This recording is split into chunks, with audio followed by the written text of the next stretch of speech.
So my name is Ollie Kenchington, and like Adrian, I'm an X-Rite Colorati and act as an ambassador for them and their products. Done various talks for them. We were at IBC together last year, which was fun. And today they have asked me to run through some video tips. Lighting an interview is going to be our main theme for this first 1 hour slot. And like Adrian, we're going to have a 15-minute break and then a second 1 hour talk where I will move from production to post-production.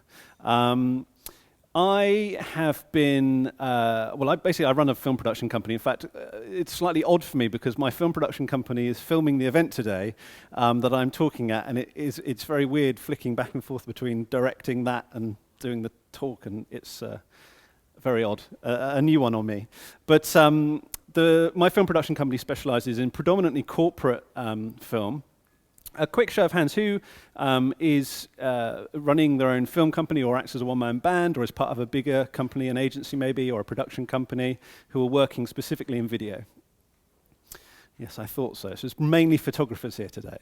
Of the photographers then, those of you that are here, I'm presuming you're not just hanging around. You could have run away at lunchtime. So I'm guessing you've hung around to hear me speak because you're interested in video and adding it on as possibly a new skill. And this is something that has been happening a lot for good 4 or 5 years now. This kind of movement between disciplines. There's been a huge influx of photographers into the video space, into the film space, and it's great. It's actually a really positive step, and it's something that I did as well, actually a long time ago. For a lot of people, the Canon 5D Mark II marked the shift. It was kind of, a hugely popular, still is, a hugely popular stills camera that people had, they were using for stills, and suddenly they could use it for video, and it was a very simple step into that world. Not always as simple as you might think starting out. It's a whole new world in many respects. But I actually did something very similar. I started out studying photography at both college and university some 18, 19 years ago now. And very quickly, actually, I was only doing stills for probably about 3 or 4 years before I got my hands on a video camera, and I just couldn't put it down. I mean, I kind of wholeheartedly jumped ship and actually do very little stills these days. But I had the benefit of all of that stills education. So, all of the Ansel Adams and Walter Benjamins and all of that kind of theory and fine art and photography education was in place and gave me a fantastic grounding to then sort of disappear up this new path for filmmaking. And I've been involved in filmmaking ever since. So my main area of speciality really, although I've been operating camera longer than anything else, is in post-production, and we'll look at color grading in my second session.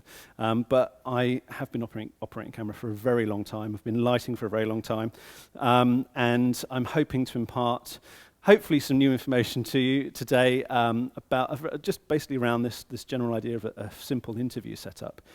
Interviews form a major, major part of all of my productions. In the corporate world, there's often that narrative, almost exclusively really, that narrative comes through some kind of CEO or customer story. That narrative comes from that dialogue. It is the foundation of pretty much all of the film work that I'm producing.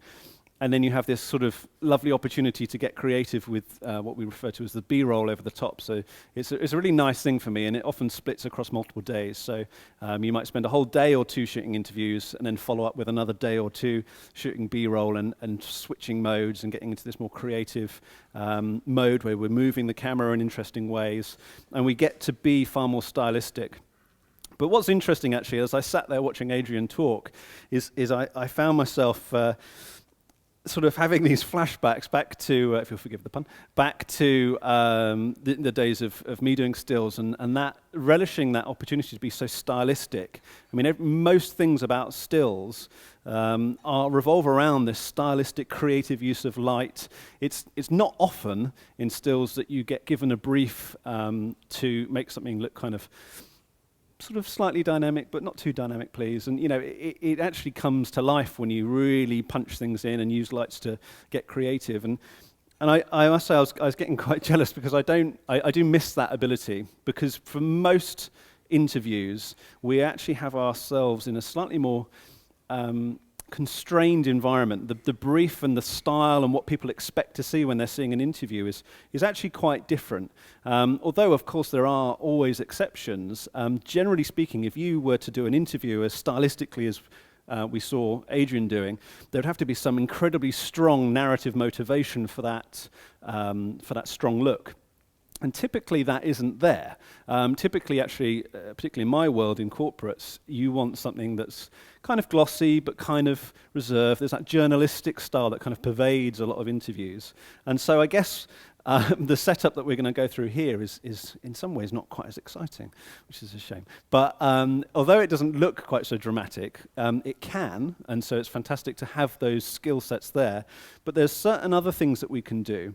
And film, as I say, it's such a different discipline. We have so many different opportunities in some regards for what we can do, particularly when it comes to movement of the camera, which could fill a whole day on itself. That I want to run through some of the things that I would do in a typical interview lighting situation. What I would do in terms of audio, I mean, that's the kicker, I think, for a lot of people that have come or are planning from moving from stills to video. The two big sticking points for those people are camera movement, which is something they've never really had to think about before, and audio, which even long-established videographers don't think enough about audio. So that can often be a sticking point as well. So we'll talk a little bit about mic placement, about levels, what we're trying to achieve, and hopefully come out of it with an interview that looks good and will form that solid platform for us to build our edit on the top of, if this was a real shoot and we were going on from there. So Amber has left and her twin sister has stepped in, who's wearing a completely different dress, different lipstick and everything. And we're going to, you're getting a live feed from my camera, there you go, that proves it. This is Sony FS5, so I use this for a lot of my corporate work. It's nice and small, capable of spitting out 4K up to 60 frames per second if I'm recording it with my Atomos recorder. But just like Adrian, we need to start from a point of sort of, if you like, the hardware calibration side. The calibration, the color management starts before we hit record. So one of the things that I've just kind of loosely rested on here for now is using X-Rite's i1 Pro probe, which you can see up close and demoed in more detail at the back of the room in the break. But what I'm doing here is I'm just showing that there is a bespoke piece of software that X-Rite and Atomos created together, which will allow you to calibrate their monitor recorders. The Atomos monitor recorders, if you haven't used them before, are incredibly popular because they are, on the one hand, incredibly high quality 10-bit high-resolution displays. They're often ultra-bright as well, or have HDR features which allow you to monitor and record for high dynamic range imagery. But at the same time, they're recorders, and that allows you to bypass the internal recording on your camera and get much higher data rates, often higher bit rates if your camera supports output at that level. And in fact, one of the reasons I use this particular camera is you have the option to output, you need to pay for a little upgrade, which is a bit cheeky, but you can pay to get a RAW upgrade for this camera. So this camera would be typically on a shoot for me spitting out a 12-bit signal over the SDI at 4K at 60 frames per second, and that would be being recorded either, most commonly for me, in 10-bit ProRes. But actually, there was an update to this just a few weeks ago, which means you can, in fact, now capture in 12-bit RAW, Cinema DNG RAW. So incredibly flexible piece of equipment that comes with me on every shoot. And what I do before every shoot is stick one of these on and make sure that that software has run the calibration. Yeah. It's called Atomos, A-T-O-M-O-S. So we don't have, there's no representatives of Atomos here today, are there? But you can ask me and a lot of the guys here know an awful lot about their products because of the relationship they have with the calibration mechanism they've put in place.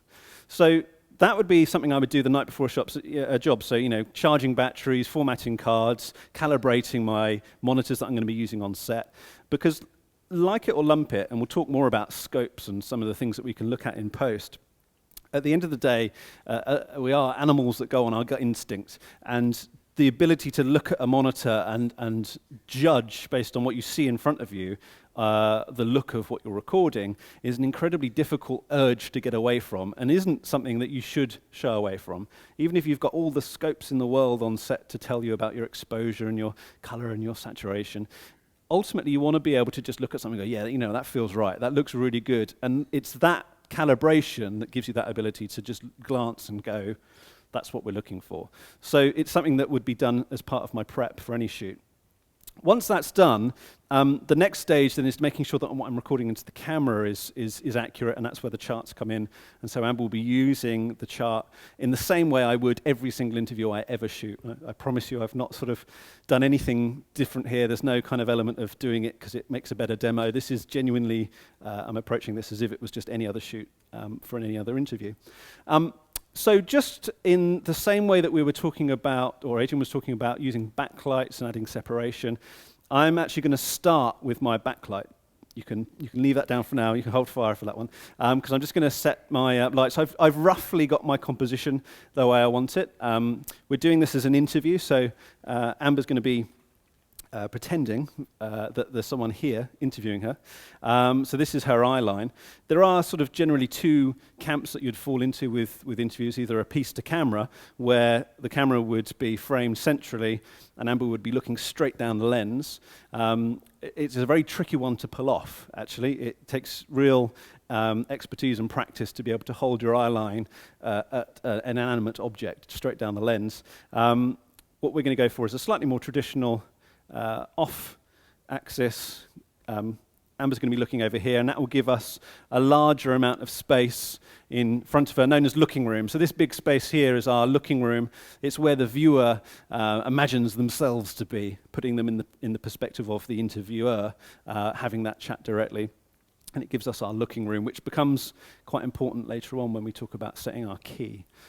So my composition is roughly in the right place. What I always like to do is I like to get my backlight done first. What I've got here is one of Rotolight's Neo fixtures. These are very small battery-powered lights. They can be run off the mains as well, but they're incredibly easy and portable and run off batteries, as I said, so you can kind of put them into any situation. They are particularly useful, actually, in this. We've got a little handheld grip on here. If you're not entirely certain what it is you're going for, they are quite useful for actually moving around your subject and kind of pre-lighting almost. So getting a feel for where you think you might want your lights to be. And you can see, obviously, with the big projector here, I can actually get some pretty good feedback straight away of where this backlight might work best. If I'm too sidey, so this is verging on a kicker, I can start to spill a little bit of light onto Amber's cheeks, and if you've got good cheekbones, that can be really very good at pulling a crisp edge and creating a sense of depth. But generally speaking, I tend to start up, diffused, so there's quite a lot of heavy diffusion. These front plastic parts pull away, and you can drop in little gels. In the same way that Adrian was using the CTO and CTB gels, you can get those for these. You can also get, straw and minus green and various different ones that you can drop in. So I've got quite a heavy diffusion on there at the moment. But they're so small and portable, you can just move around and light your subject and get that feedback instantly. It's actually one of the reasons why when I do still do stills work, I actually light stills with continuous lights now. And I hear an awful lot of photographers increasingly starting to move towards continuous light. So quite the opposite of what we had before, where we were getting by with no modeling, essentially lighting stills from a kind of a permanently modeling continuous light source. And it's something I think I've found myself doing more and more because I spend so much time shooting video. I'm just kind of, my head is completely out of the whole flash world now, although it used to be many years ago. So my backlight, I'm flying out behind my subject on a boom arm, and I'm just simply using a heavy-duty stand with a knuckle on there. So we've just got a simple Avenger grip that I can use to fly this out. I hate the fact that these buttons are so hard to find when you can't see them. There we go. And that gets my backlight up and behind and out of the shot because, of course, we don't want our stands and lights in our frame. So by using a simple boom arm like this, we can achieve that. Let me move this out of the way for a second. So that separation is there. Hang on, let me stick that like that. There we go. That separation is there, and it helps us create that sense of depth. Adrian touched on this before, but I teach a couple of different universities, and it's one of the most common questions I get when I'm talking about lighting with the students is, surely you just sort of turn all your lights, point them at your subject, and there you go. But you have to understand that pretty much all these cameras these days can shoot in almost complete darkness. There's a camera over here we're using. This is a Sony A7S over here. It's just out the wings, you can't see it.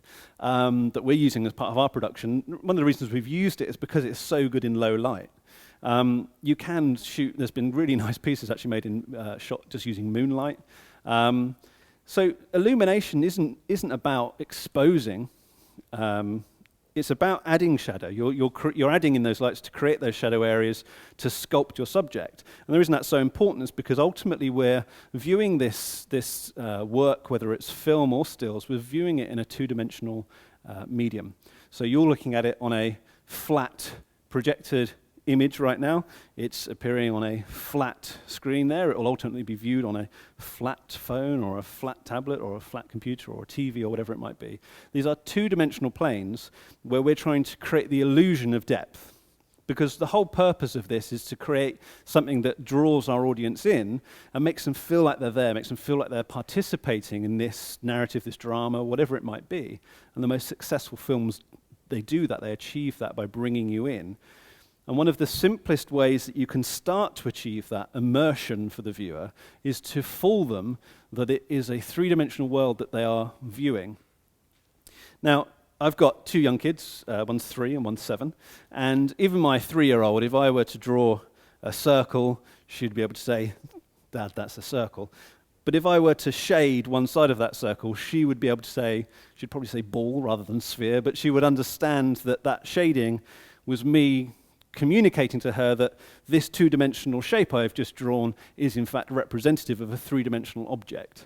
She wouldn't ever say that. That would be really kind of like a sort of, no, it'd be too much. But we understand that that's what's happening. We are using a very basic, fundamental tool to convey that this circle, that's still a circle after I've added the shading, is in fact representative of a sphere. And that's what we're doing here. We're creating with the backlight a highlight edge and a roll-off around the subject, which is essentially creating that graduation, that tonality that denotes that this is a three-dimensional object within a three-dimensional scene.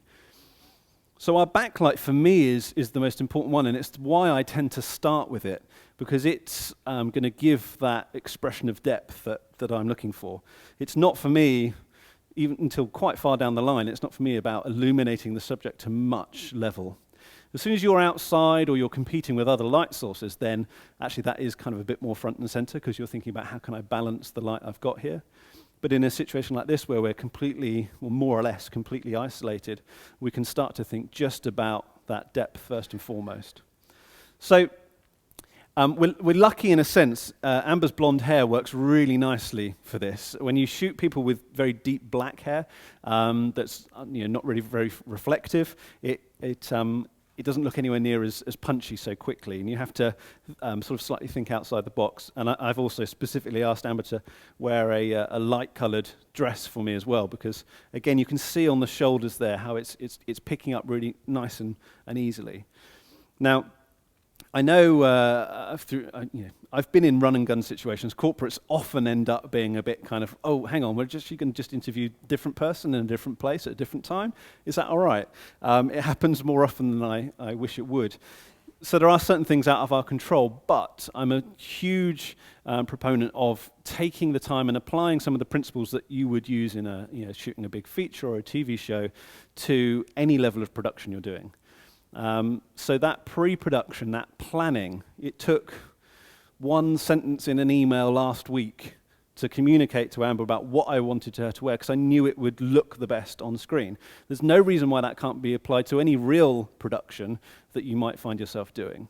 And it's something that I think is overlooked that level of planning, that level of thought about how am I going to pick up colors or the reflectance of objects or things that can help me with my image. So that's a very basic example of how that's been thought ahead, planned for, and is now paying dividends because it works really nicely. A couple of things to be aware of with the backlight. You don't want to come across too far, because if you get any light coming too far forwards, it will start to catch the front of the nose, and that will give a kind of a big, shiny, bright Rudolph nose to your subject. So you'll notice I'm a little bit further back, but I'm toppy enough to make sure that the light's falling down around the shoulders. As I move this around, you will see this happening. It's quite difficult for me to see this at the same time, but as I move this around, you will hopefully see, as it comes into, there you go, that this is what we're not looking for. And if I come back too much, then we can end up missing the hair altogether, and it ends up sort of not quite working. If I feel like it's a little too hot, which can be a danger with blonde hair because it's highly reflective, I can either diffuse it further, or I can simply raise it up a little bit more to just slightly soften some of the areas. These lights, of course, are dimmable. They're color tunable as well. So you've got a lot of flexibility there to kind of get the look that you're going for. So far, so good. We have our backlight in place. The next thing I'm going to think about here is my key. And what I'm using for my key is, this is a Rotolight Anova. This is their main sort of high-end pro fixture. It's very powerful, and there's a whole range of different accessories that can help modify the light as you're working with it. So essentially all of Rotolight's lights are a circular distribution of LEDs, but you can augment them and work with them in different ways. So this is a simple egg crate, which I'm using to, in the same way that Adrian was with his flash head, I'm using it to direct the light, allow less spill to other areas where I might not want it. So it's kind of directing the light, but it's also allowing the quality of the light behind it to come through. So behind this, I've actually got a softbox, which is diffusing the light, and that will create a soft light that will create softer shadows. Typically with, as I touched on a moment ago, typically with interviews, there is an established sort of journalistic style that one would expect to see from certainly most corporates. Of course, it can vary off once you get into drama. We're in much more creative territory. But for the type of work that I'm doing day in, day out, your subject wants to be lit in a flattering light. And when you've got a soft light, it obviously softens down the shadows. And so any skin imperfections, any kind of crow's feet, anything like that will be softened as well, and it becomes a much more flattering light for them. Now, we don't have any of those things today, thankfully, but nonetheless, we're still going to use a nice soft light. And we're just going to have a look at how it reacts to, let's turn that right down, how that reacts to Amber's skin. So we have, you'll notice the light elevated and pointing down. This is the most kind of common setup. We're about sort of 30 to 40 degrees off from the camera. We're above our subject and we're angled down. And this produces a very flattering, naturalistic look. If you think where the sun is when we're out in the sunshine, it's above us always. I guess at sunset it's going to be slightly less angled, but for our general experience of people and illumination, we tend to always refer back to nature in the way that we perceive things in the real world. And so by having it elevated and angled down, I'm creating essentially a little miniature sun and creating a more flattering kind of look, and it works with all kinds of other things as well. So for example, one of the dangers that we have when we're lighting interviews is the nose shadow. The nose shadow is a dangerous thing. Amber, if you just look here for me, you can see the nose shadow is quite close for a start because the light is a little further away. But most importantly, it's coming down here. The worst thing that you can do, and I'll do it for you now so you can see what it looks like, is if I drop this down, the nose shadow, in fact, is already doing it, but if I angled it up a bit more, you'd see it even more. It starts to head off across the cheek, and you get this big nose shadow sort of smearing across the face. One of the huge benefits of having it elevated is it enables you to send that shadow down the smile lines that we all have, across here, and it actually hides it. Now, the softening of the fixture is helping. In fact, I would often go even softer than, and we're slightly limited with the accessories we've got today, but I would often go even softer than this, so you almost had no suggestion of a shadow at all. But importantly, it's heading down in this direction, so it's going to allow us to hide the nose shadow in plain sight, if that makes sense. It creates a more pleasing look. It also accentuates that angle of the cheekbones, and if we get it just right, and Amber, you're going to have to just sort of pick a point and stare at it for a moment here, because I'm going to slightly move this around a bit. If we change to a slightly more oblique angle, that's a little better.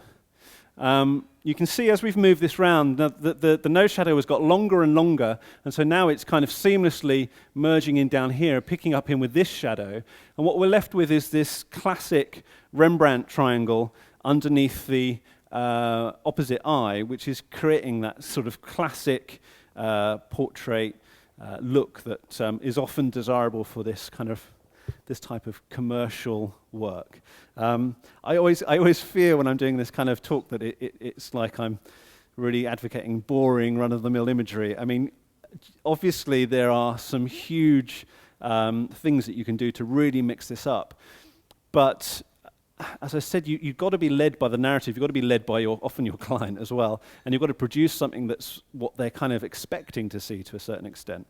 So it's why people get so excited about working in drama, because you really can just push things in all kinds of different ways. But for the commercial and corporate work that I'm doing, this kind of classic look with the classic Rembrandt triangle, nice soft nose shadow going down the smile lines, it enables me to create an image that is instantly acceptable and palatable to my reserved corporate clients. And I have clients like Apple, I have clients like Google, which is sometimes difficult. I've actually left Google and gone straight to Apple for meetings before, and it feels wrong. But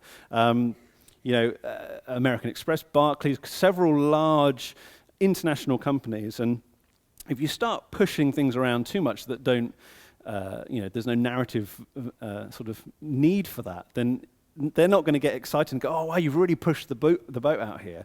They're going to want this kind of standard look. Now, I'm really happy with that, and this is where I slightly always feel a bit kind of disingenuous with this, because we've got another light here, which I do want to talk about, because it's a fantastic new light that Rotolight have just released, and I'm going to demonstrate it in terms of a fill. But actually, I find that in most environments, short of a black box, you don't need a fill. If you're careful about the way you light, you can often pick up a couple of sort of bonus points. So with this setup at the moment, Amber, if you wouldn't mind just sort of looking here for a sec. With this setup at the moment, I'm actually even getting a little bit of an eye light off the key as well. So I'm killing 2 or 3 birds with one stone here. But it might be that this is too dramatic for me. In fact, if I just adjust the exposure a bit so that it's a little bit more obvious. Let me just stop down a bit.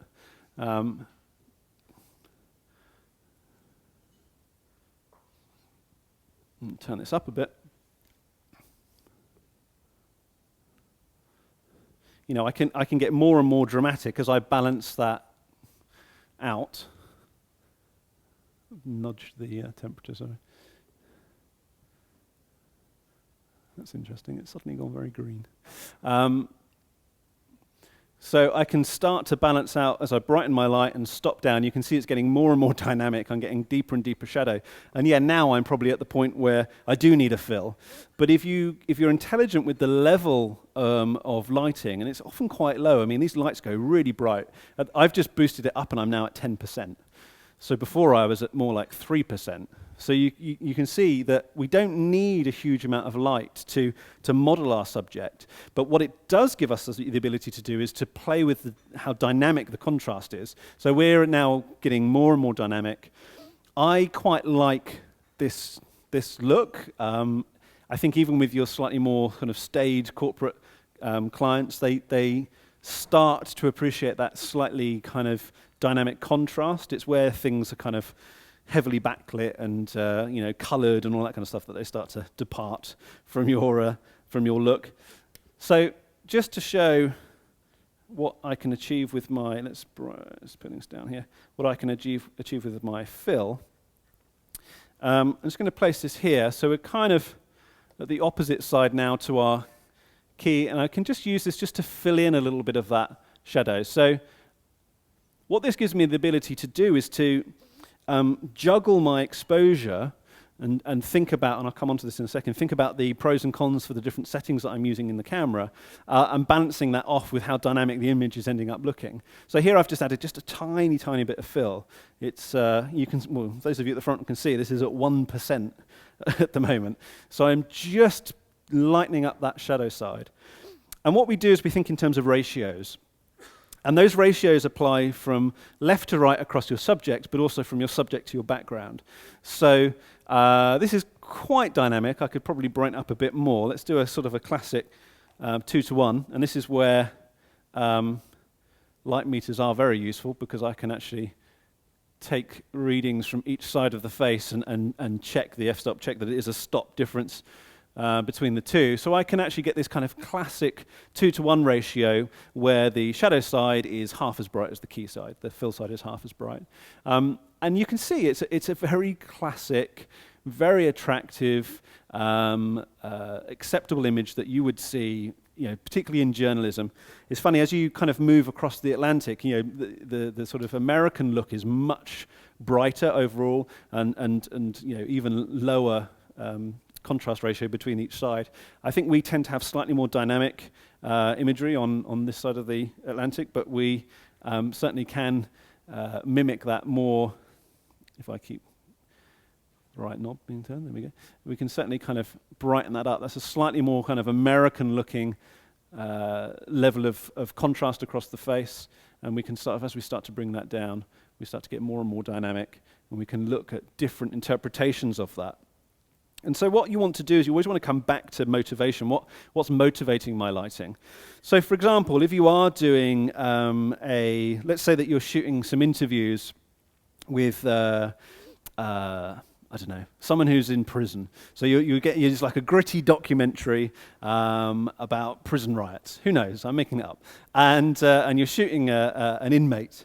And you can then afford to make this really dynamic, because you can use that edgy looking contrast to convey to the viewer something about the narrative.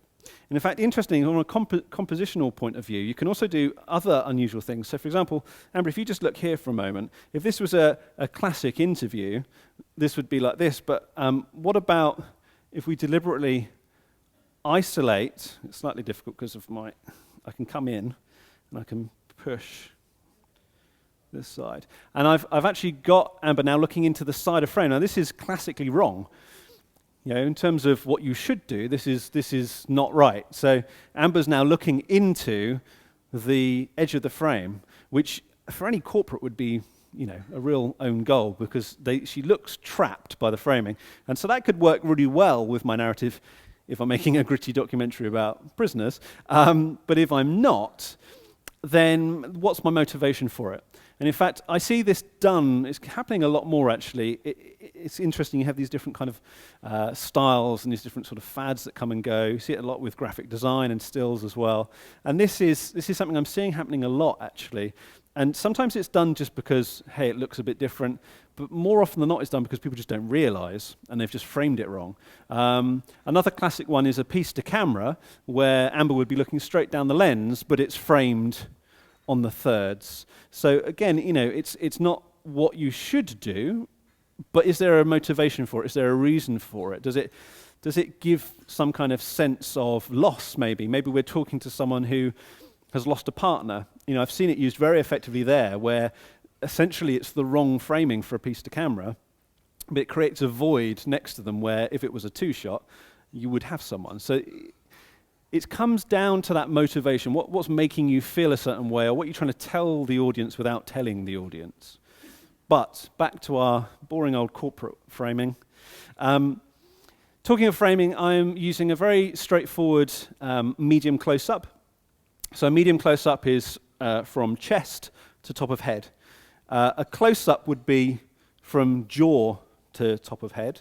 A mid-shot or medium shot would be from waist to top of head, and a wide shot would be right down to the feet and top of head. And what you'll notice in each of those is the top of the framing doesn't change an awful lot. It sort of slightly creeps away as you go through those, but it's mainly the bottom of the shot that's changing. And I feel like too often I see people, I guess they get kind of excited by the possibilities of having that sort of, that opportunity to essentially be quite intimate with the subject. And it can work. Again, you might have a subject that kind of demands it, but generally speaking, as soon as you start getting into this type of framing, this isn't even as close as a traditional close-up could be, if you just keep your eye on here for a second, Amber. We're just starting to breach the top of the head here just a little bit. That kind of close-up, I see people jumping to that far too often, and for me, it serves no purpose in an interview, or very little purpose in an interview. Again, it's got to be motivated, but it's never going to go. This is never going to be my go-to framing for an interview, because if you think about it, in a drama, you're recreating a situation. Maybe it's a boyfriend, girlfriend, or you've got your protagonist in a situation where there's some kind of life-threatening thing going on, whatever it might be. In a drama, you'll see close-ups used a lot, but always with that build-in from the wide shot, establish the scene, move in, and then, we really want to see the emotion on their face. And that's a kind of a valid use of the close-up where you're in a situation that's completely false. You would never be able to be in a situation like that with that person. So it gives us the ability to see things that we wouldn't normally see. In an interview, it's far more mundane and everyday. So you're saying to your viewer, ideally, this is you just having a conversation with this person. Well, if I was having a conversation with Amber, to achieve this kind of, I don't even want to do it because it would just be so embarrassingly close. You would have to literally be that close to your subject to have this type of view of them. Why would you want to make your viewer feel like you're that far away from the CEO of, Wimpy? Where did Wimpy come from? That just came to the top of my head. Why would you want to necessarily convey that? Do we need to see the emotions in their eyes as they talk about the rise in profits over the last quarter? No, we don't care about that. So in the corporate world, in sort of most interviews, I think what's really nice is just to stick with a pretty classic medium close-up. Maybe establish the interview initially with a mid-shot or something like that. If there's a particularly interesting backdrop or the location where the interview is taking place is particularly relevant to the story, then you could maybe establish it with a nice wide shot and see what's going on around them, and then come into your medium close-up. And that's about planning your questions, making sure you run through them several times, or shooting with a multicam setup. Quite often I'll shoot with 2 cameras. It gives you a kind of a get-out-of-jail-free card in terms of editing, so you don't have to shoot lots and lots of B-roll. You've got something that you can cut to and avoid the dreaded jump cut. Any second camera should be a good sort of 30, 40 degrees off and closer or considerably further away. If it's too close and too similar, it'll feel like a jump cut as you cut between the two of them. But most editing packages now will automatically sync up cameras based on their audio. So as long as you've got some kind of top mic just gathering sync, you should be able to just click a button and it will synchronize those two up, and then you can cut back and forth between them in the edit. So it's something that I do. I think actually most of my interviews are now 2 camera. I tend to use the FS5, and then I've got an A7R, which I use for my second camera. So in terms of setting up this interview and lighting it and planning it and getting it lit and framed and everything, we're thinking constantly about what's the story, why is Amber here, what's she talking about, how can we create depth and create an engaging and dynamic image that people want to look at. And the last thing I want to talk about in terms of the lighting is the importance of that eye light. I'm now actually slightly getting 2 eye lights, which is a little bit odd, but we can start to kind of experiment with where do we want an eye light. Now, the nice thing about eyes is they're incredibly reflective, very glossy surface, and so you can turn down your lights to almost nothing and still pick up that light. You can see as I pick that up and pull it down, this is now at 1%. So you can see the light picking up and going in Amber's eye. I can start to move that around and start to think about what can I do with this. So in the first instance, let's think about when would you not want an eye light? Can anyone think of any reason why you might not want an eye light for an interview, or a catch light as it's sometimes called? Anyone think of any examples? Think back to what we were just saying about narratively speaking. Yeah? Yeah, absolutely, yeah. So let's go back to my prisoner interview.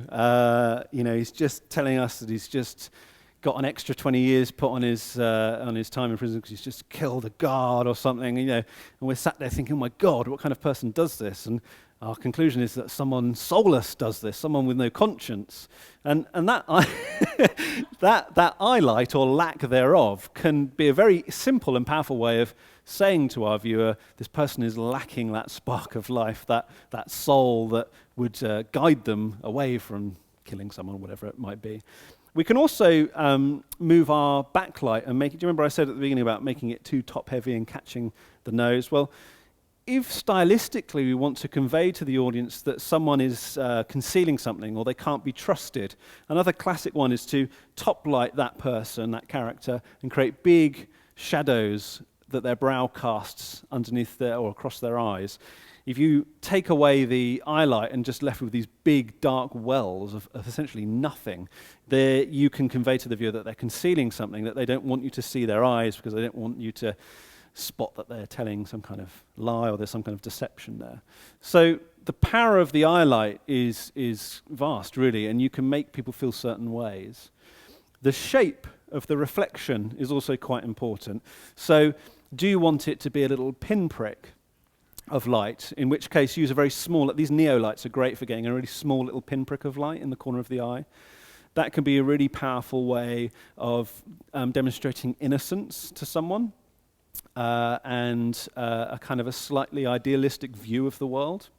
If you want someone to come across as sort of homely and everyday and approachable, we use this trick I was doing a shoot for a company. I live out near Bath, and there's a nearby company who make basically Meals on Wheels for old people. It's a really exciting shoot, that one. But what was kind of interesting was the patron of this company is. Do you remember her? What happened to her? Well, that's what happened to her. She now sponsors Meals on Wheels and people like that. But what was interesting was we were shooting some stuff for them. We were showing her involved with the company, and they were like, we really want people to feel like it's this kind of friendly, kind of ruddy, kind of welcome in your home kind of thing. We even shot some scenes of her hand delivering these meals to some of these people in the local community. And for all of the interviews that we shot with her, we used a very large. So we used a key not dissimilar to a film not dissimilar to this, but we had a very large chimera or softbox attached to it. I mean, particularly big. So this one's good, but you can get huge ones. A big square chimera on it, just up in the top, and it created, and we just put some gaff, so black gaff tack or gaffer tape, just in a strip, just essentially across it, and it created this big soft window. And when you see big soft windows, eye lights in the corner of people's eyes, it makes you think of this sort of slightly homely, sat on your sofa at home watching the telly, the big windows in the corners of your eyes, and it creates a slightly more homely, domestic feel to the interview. So we could really play around with that idea. Dave, I'm reliant on you to give me warnings, by the way. Let's talk about how this chart's going to help me then, because this is the more technical stuff. So this is lit how we want it. We're happy with that. The next thing that I want my subject to do is to hold up my chart. So this is just a big version of the smaller one that Adrian showed earlier. This is specifically for video. So this is the Color Checker video target. It's got much less on it, but what is there is far more pertinent to filmmaking. And again, we have a grey balanced side as well. And just to add, there was something that I wanted to add actually. So when Adrian was talking about this, so we talked about the grey allowing you to sample from an area which isn't going to be clipped. Another very important point about these, because I'm sure you get this as well, Adrian, I constantly get asked by people, can't I just use a white tablecloth or a white shirt? And yes, there's the clipping argument, but then what I get, and I don't know if you get this, is people say, I'll just stop it down a bit so the white tablecloth is not clipping. Anyway, the other crucial thing about this is that it's spectrally flat, which sounds really impressive. But all it means is this is made at a level of a kind of excellence, if you like. The way that they've produced this is such that there is guaranteed to be no pigments in this material whatsoever. Now, pigments absorb frequencies of light. If you have a pigment in this, even if it's not one that your eyes can see, if it's there, the frequencies of light will be being absorbed by that pigment and therefore not reflected back to your camera that you're then white balancing from in camera. And so your white balance will be just wrong. Thank you, Dave. Your white balance will just be plain old wrong. And I again, if I had the time, I would demonstrate this very quickly. If I just got a white piece of paper, stopped it down a bit so it wasn't clipping, made sure it wasn't clipping and white balance from it, and then did it from something spectrally flat, you would see immediately big differences in the results.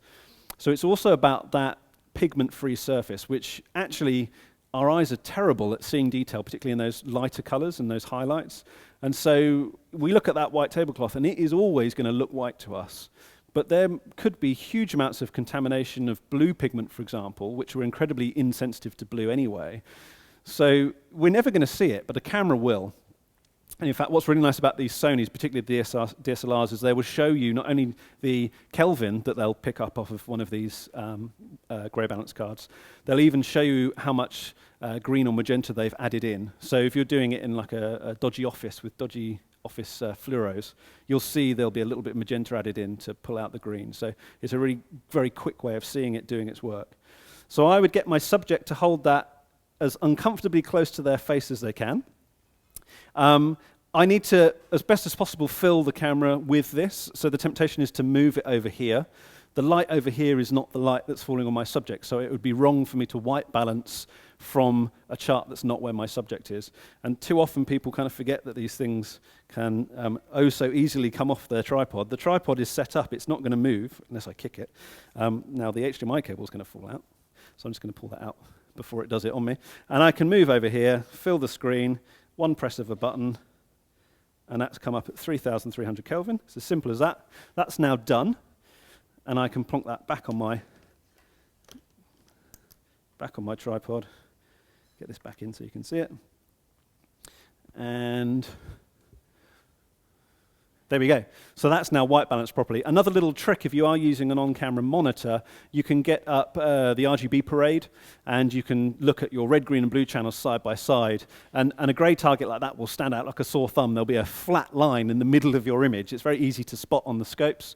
And if they're all level, you know that it's balanced. You can actually, if you're in a hurry and you can't get the camera close to your grey balance card, you can use that as a cheat, basically, to white balance it internally in camera. The next thing then, if we just turn it around, thank you very much, that's it, perfect. We can then use this to judge our exposure. The way that you would want to do this, and I've actually turned my menus on so you can see as I go through, is I would want to make sure that my zebras, so I'm going to turn on my zebras. There's two zebras in most cameras. Zebra 1 is a plus minus, normally 5%, so it will show you broadly the area you're in.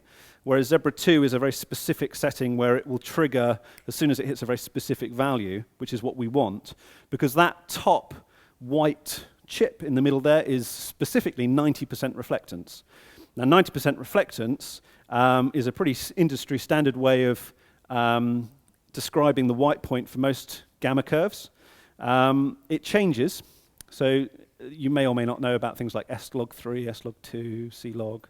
Doesn't matter if you do or not. They are ways of manipulating your camera to change the gamma curve, and it will change that 90% reflectance value.